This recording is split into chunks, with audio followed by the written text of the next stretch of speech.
तुम्ही ज्या विषयाचा अभ्यास करत आहात, त्याला फक्त पुस्तकात किंवा शाळा कॉलेज पुरताच मर्यादित ठेवू नका. आपल्या सर्वांकडे इंटरनेट ॲक्सेस आहे.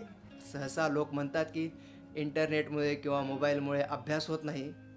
पण मोबाईल किंवा लॅपटॉप आणि इंटरनेट ॲक्सेस याचा तुम्ही तुमच्या अभ्यासासाठी किंवा इन जनरल प्रोडक्टिव्हिटीसाठी खूप वापर करू शकता आणि खूप चांगल्या प्रकारे अभ्यास करू शकता. खूप सारे व्हिडिओ असतील किंवा वेगवेगळे कोर्सेस असतील त्या विषयाचे, ते तुम्ही घेऊ शकता. त्यामुळे डिफरंट पर्स्पेक्टिव्ह किंवा वेगवेगळे परिप्रेक्ष्य त्या विषयाचे तुम्हाला समजतील आणि त्यामुळे चांगले मार्क्सच नाही तर त्या विषयाची चांगली समज वाढवायलाही मदत होईल. त्यामुळे तुमची वेगवेगळ्या अँगलने त्या विषयाची रिव्हिजनही होईल आणि वेगवेगळ्या प्रकारे तो विषय शिकायलाही मिळेल आणि तुम्ही सगळ्यात चांगलं कोणत्या मार्गाने शिकू शकता हेही तुमच्या लक्षात येईल. याला डायव्हर्स एक्सपोजरही म्हणतात.